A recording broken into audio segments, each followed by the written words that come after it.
పురాణాల్లో కోతి, వానరం అంటే కోతి. భారతీయ పురాణ ఇతిహాసాల్లో నరుడు నారాయణుడు, ఆ తర్వాత స్థానం వానరుడిదే, అంటే కోతిదన్నమాట. వానరుడు అన్న మాట వినగానే మన కళ్ళ ముందు ఆంజనేయ స్వామి ప్రత్యక్షం అవుతాడు.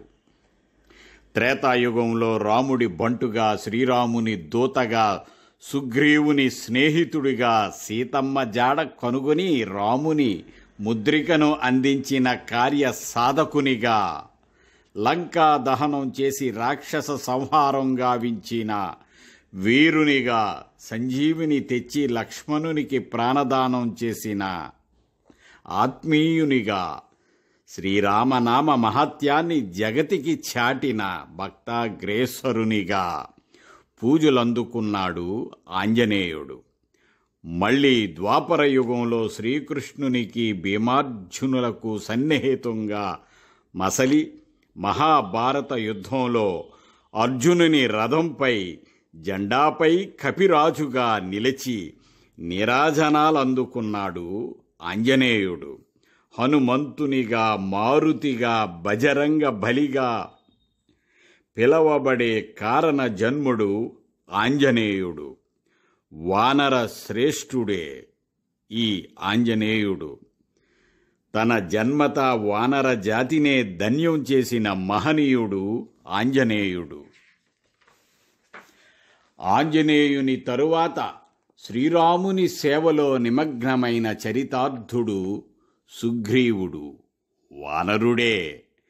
ఎంతటి ప్రతిభావంతుడు, పరాక్రమశాలి అయినప్పటికీ నియంత్రించుకోలేని ఆవేశం అనర్థదాయకమని, తన కోపమే తన శత్రువు అని నిరూపించి శ్రీరాముని చేతిలో హతుడైన వాలి వానరుడే. వాలి కుమారుడు వివేచనాశీలి మహావీరుడైన అంగదుడు వానరుడే.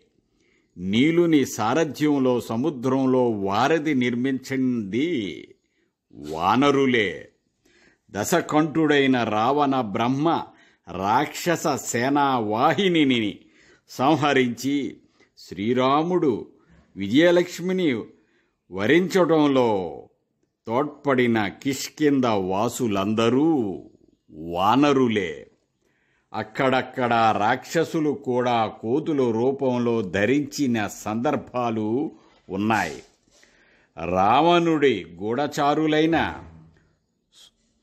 సుఖసారణులు కోతుల రూపంలో రాముడి బలం ఎంత ఉందో లెక్క పెట్టడానికి వస్తారు. వీరిని విభీషణుడు గుర్తిస్తాడు.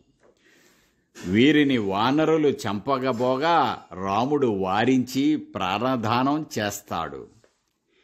ఇంద్రుడికి ప్రీతిపాత్రమైన వానరం ఒకటి ఉంది. దాని పేరు వృషాకపి. దీని అల్లరి తట్టుకోలేక ఇంద్రాని వెళ్ళగొడుతుంది. మళ్ళీ ఇంద్రుడు చేరతీయటం కూడా జరిగాయి. ఏది ఏమైనా మనిషితో సమానంగా ఆలోచనా శక్తి గలది కోతి. నరుడికి పూర్వపు రూపం వానరుడే కదా.